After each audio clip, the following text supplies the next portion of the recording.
Hello viewers, welcome to Suman TV. నేను జ్యోతి. రాజ్యాంగం మనకి చాలా హక్కుల్ని కల్పించింది. సో అవి చాలా మందికి తెలియదు. అండ్ అలాగే న్యాయపరంగా కూడా చాలా మంది సమస్యల్ని ఎదుర్కొంటూ ఉంటారు. వాటి నుంచి ఎలా బయటపడాలో తెలియదు.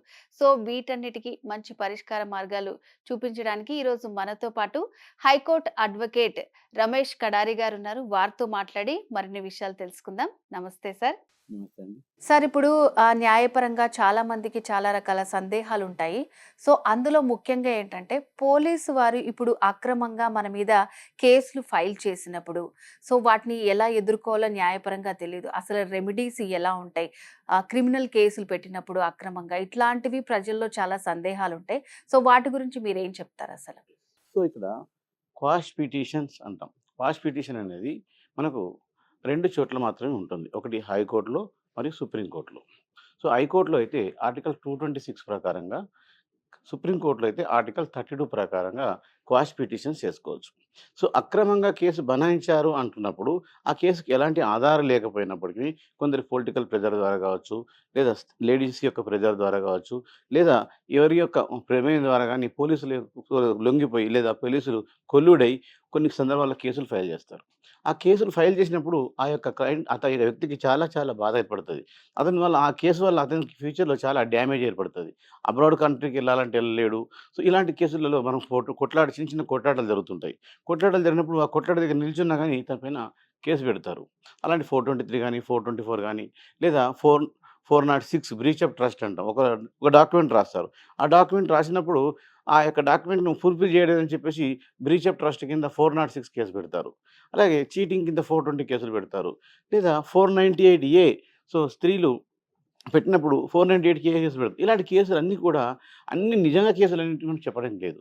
సో ఎలాంటి ప్రూఫ్ లేకున్నా వాళ్ళు పోలీసు వారు కేసులు పెడతారనమాట. అలాంటి కేసులు పెట్టినప్పుడు మనం ఎలాంటి భయపడకుండా క్వాష్ పిటిషన్ హైకోర్టును సంప్రదించుకొని క్వాష్ పిటిషన్ అంటూ ఏసుకోవాలి. సో ఇక్కడ క్వాష్ పిటిషన్ అంటే అనుకుంటే మనము చాలామంది విషయం ఏంటంటే ఈ యొక్క అవగాహన లేకపోవడం వల్ల లోయర్ కోర్ట్‌కెళ్ళి వెళ్తుంటారు. లోయర్ కోర్ట్‌కెళ్ళి అడ్వకేట్‌ని సంప్రదించి ఏం చేయాలి అని కేసుని కొట్లాడుతా ఉంటారు. కొన్ని సంవత్సరాల వరకు కేసు అది పోతా ఉంటుంది. కేసు అంటే ఎవ్రీ మంత్ కేసు అటెండ్ అవుతారు. మళ్ళీ వస్తారు. మళ్ళీ వెళ్తారు. వస్తుంటారు. డేట్లు వస్తుంటాయి. అది ప్రూఫ్ అయ్యే వరకంటే 2-3-4, 5 ఇయర్స్ కూడా పడుతుంది. ఈలోపు ఆ అబ్బాయికి గవర్నమెంట్ జాబ్ వచ్చిందనుకో వెళ్ళలేడు. అలాగే అబ్రాడ్‌కెళ్ళాలనుకున్నప్పుడు వెళ్ళలేడు. ఇలాంటి చాలా కేసుల్లో ఇరుక్కుపోయినప్పుడు ఏం చేయాలో తోచక చాలా ఇబ్బందులు పడుతుంటారు. సో వీటి కోసం ఉన్నదే క్వాష్ పిటిషన్. క్వాష్ అంటే కేసును పూర్తిగా కొట్టేయడం అని అర్థం. సో ఈ క్వాష్ పిటిషన్‌ను ఏ విధంగా వేసుకోవాలి? సో క్వాష్ పిటిషన్ ఏ విధంగా వేసుకోవాలంటే హైకోర్టు అడ్వకేట్‌ని సంప్రదించేసుకొని 482 ప్రకారంగా సెక్షన్ 482 ప్రకారంగా ఆర్టికల్ 226 కింద మనకు రెమెడీ ఉంటుంది. కాబట్టి ఇప్పుడు మనం ఈ యొక్క క్వాష్ పిటిషన్ వేసుకున్నట్లయితే ఆ క్వాష్ పిటిషన్ వేయడానికి పెద్ద టైం కూడా పట్టదు. సో ఈరోజు వేస్తే దాదాపు రేపు, ఎల్లుండి లోపల నంబరింగ్ అయితది. లిస్టింగ్‌కొస్తుంది. సో అప్పుడు ఆ క్వాష్ పిటిషన్‌లో ఈ 2 స్టేజ్‌లలో మాత్రమే ఈ కేసుని కొట్టేయొచ్చు. ఒకటి ఎఫ్ఐఆర్ స్టేజ్ ఉంటుంది. రెండోది ఛార్జ్ షీట్ స్టేజ్ ఉంటుంది. ఎఫ్ఐఆర్ స్టేజ్ అంటే ఏంటిది? First information report. సో ఇమ్మీడియేట్‌గా కొట్లాట కాగానే లేదా ఏదన్నా విషయం ఉండగానే 498 కేసులో గానీ, ఏదో కేసులో గానీ ఇరికిచ్చేయడం కోసం ఎఫ్ఐఆర్ చేస్తారు. ఇప్పుడు ఎఫ్ఐఆర్ చేసినప్పుడు పోలీసు వాళ్ళు ఫోన్ చేసి మీ మీద ఎఫ్ఐఆర్ అయింది. మీరు పోలీస్ స్టేషన్‌కొచ్చి ఎఫ్ఐఆర్ కాపీ తీసుకెళ్ళండి. లేదా కోర్టుకెళ్ళి ఎఫ్ఐఆర్ కాపీ తీసుకోండి. లేదా పోలీస్ స్టేషన్‌కొచ్చి అటెండ్ అయ్యండి అని ఎప్పుడు రెగ్యులర్‌గా ఫోన్‌లు చేసి మిమ్మల్ని అరెస్ట్ చేస్తామనేటువంటి విధంగా బాధిస్తా ఉంటారు.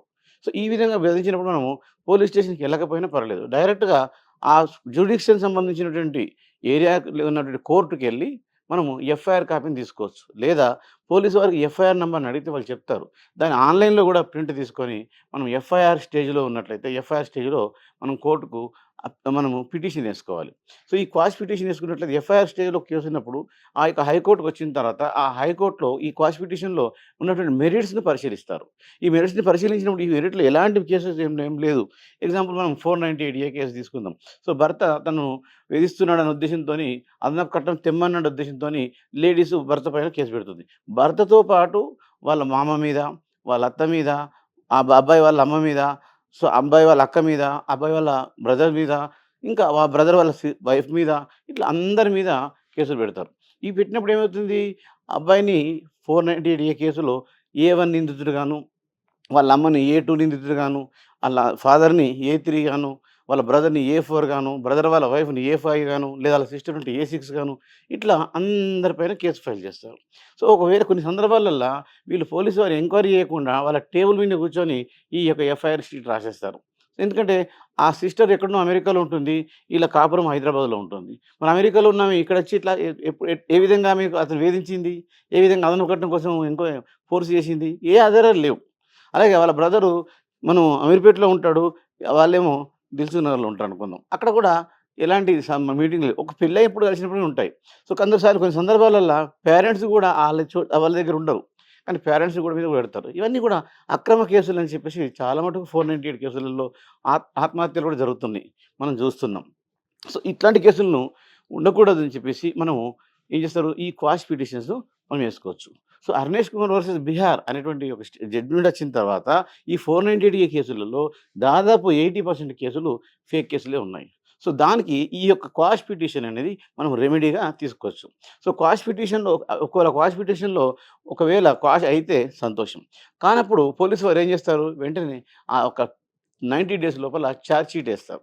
ఛార్జ్ షీట్ అంటే ఏంటి? ఈ యొక్క కేసు యొక్క వివరాలన్నీ గూడా అందులో రాసి ఏ విధంగా ఈ యొక్క వీళ్ళు నిందితులవుతున్నారు అనేది ఛార్జ్ షీట్‌లో 161 స్టేట్మెంట్స్‌లలో రాస్తారు. ఇప్పుడు 161 స్టేట్మెంట్‌లో రాసింది, ఛార్జ్ షీట్‌లో రాసిన ఇన్ఫర్మేషన్ అంతా గూడా మనం కోర్టుకు ఛార్జ్ షీట్ కోసం మనం క్వాష్ చేయొచ్చు. అంటే ఫస్ట్ ఎఫ్ఐఆర్ స్టేజ్‌లో ఏసుకోవచ్చు. సెకండ్ ప్లేస్‌లో ఛార్జ్ షీట్ కోసం వేయొచ్చు. లేదా ఛార్జ్ షీటే మనం ఎఫ్ఐఆర్ అయిన స్టేజ్ నుంచి ఛార్జ్ షీట్ అయ్యేంత వరకు మనం వెయిట్ చేస్తే ఎఫ్ఐఆర్, ఛార్జ్ షీట్ 2 కలిసి ఒక్కసారి కూడా క్వాష్ పిటిషన్ ఏసుకోవచ్చు. సో, ఇప్పుడు ఈ ఛార్జ్ షీట్ పిటిషన్ ఏస్తే ఈ ఛార్జ్ షీట్‌లో ఉన్నటువంటి వివరాలన్నీ గూడా జడ్జి సాటిస్ఫై అయినట్లయితే మనకు రెమెడీ కేసు కొట్టేసే అవకాశం ఉంటది. లేదు ఈ యొక్క లోయర్ కోర్ట్‌లో కేసు నడుస్తున్నది. కాబట్టి ఇక్కడ మేము కొట్టేయలేము. ఇందులో పూర్తి వివరాలు అయ్యేంత వరకు వీళ్ళకి ఏదో ఒక రెమెడీ ఇయ్యాలన్న ఉద్దేశంతోని అటెండెన్స్ డిస్పెన్స్ అనే రెమెడీ ఇస్తారు. అంటే అటెండెన్స్ డిస్పెన్స్ అంటే ఏంటి? కోర్టుకు ప్రతి నెల వాయిదాకు అటెండ్ కావాల్సిన అవసరం లేదు. ఇందులో ఏ1, ఏ2, ఏ3, ఏ4, ఏ5 వీళ్ళందరున్నారు. వీళ్ళందరూ గూడా ప్రతిసారికి అవసరం లేదు. అందుకని ఒక్కొక్కసారి ఏ1కు ఇచ్చే అవకాశం తక్కువుంటది. ఏ2, ఏ3, ఏ4లకైతే కంపల్సరీ ఇస్తారు. ఎవరైనా వాళ్ళ మీద అక్రమంగా కేసులున్నాయి, 498 కేసులున్నాయంటే మీరు ఇమ్మీడియేట్‌గా హైకోర్ట్ మాత్రం సంప్రదించుకుంటే మీకు అటెండెన్స్ డిస్పెన్స్ అంటే ఏంటంటే ఎవ్రీ మంత్ కోర్ట్‌కి అటెండ్ కాకుండా ఉండడం. సో, ఆ విధమైన రెమెడీ ఖచ్చితంగా వస్తది. అప్పుడు ఆ విధంగా రెమెడీ వచ్చినప్పుడు దాన్ని వాడుకొని మీరు చివరి దశలో ఈ యొక్క లోయర్ కోర్ట్‌లో ఏదైతే కేసు జరుగుతుందో చివరి దశలో మీరు ఒక జస్ట్ ఫైనల్ ఆర్గ్యుమెంట్స్ అప్పుడు ఒక ట్రయల్ అప్పుడు ఫైనల్ ఆర్గ్యుమెంట్ అప్పుడు అటెండ్ అవుతే మీ కేసుని కొట్టేసే అవకాశం ఉంటది. అంటే ఇప్పుడు ఈ 498 కేసులలో చాలా మట్టుకు అక్రమంగా కేసులే ఉన్నాయనేది ఈ యొక్క 'Arnesh Kumar versus state of Bihar' ఏదైతే జడ్జిమెంట్ వచ్చిందో అప్పటినుంచి ఇవన్నీ గూడా తెలుస్తున్నాయి. అంతేకాకుండా విద్యార్థులు గవర్నమెంట్ జాబ్‌కెళ్తున్నారు. గవర్నమెంట్ జాబ్‌కెళ్ళేటప్పుడు వాడికి చూసేవారికి కూడా తెలవదు ఇవన్నీ ఎఫ్ఐఆర్ ఉందని. ఎప్పుడైతే జాబ్‌కెళ్ళేటప్పుడు ఎంక్వైరీ చేసేటప్పుడు ప్రిలిమినరీ ఎంక్వైరీ చేసేటప్పుడు నీ మీద క్రిమినల్ కేస్ ఉంది. సో అండ్ సో ఎఫ్ఐఆర్ ఉంది అంటాడు. అప్పటి వరకు కనుక తెలవదు. అప్పుడేమైంది అక్కడ ఎక్కడో ఇన్సిడెంట్ కొట్లాట జరుగుతుంది. అక్కడ నిలబడ్డాడు. వీళ్ళు కెమెరాలో ఫోటోలు తీశారు. ఆ కెమెరా ఫోటో ఈ క్యాండిడేట్ ఉన్నాడు. రీసెంట్‌లీ పోలీస్ ఉద్యోగాలు జరిగినప్పుడు, రీసెంట్‌లీ గ్రూప్ 2 ఉద్యోగాలు వచ్చినప్పుడు చాలామంది నాకి ఈ యొక్క ఎఫ్ఐఆర్‌లు ఉన్నాయని చెప్పి కేసొస్తే చాలామంది క్వాష్ అయిపోయినాయి. ఎందుకంటే వీళ్ళకి ఎలాంటి ప్రమేయం లేదు. పోలీసు వాళ్ళు పూర్తిగా ఎంక్వైరీ చేయకుండానే వాళ్ళ ఫోటోలు ఉన్నాయన్నటువంటి బేస్ మీదనే ఎఫ్ఐఆర్‌లు చేసి పెట్టేశారు. వాళ్ళ ఇంటికి ఇన్ఫర్మేషన్ కోసం ఎవరు పోలేదు. ఎవరు అడగలేదు. అయినా వాళ్ళపైన కేసులేసేశారు. అప్పుడు మీరు హైకోర్టుని సంప్రదించుకున్నట్లయితే ఇలాంటి కేసులు గూడా కొట్టేయడానికి అవకాశాలుంటాయి.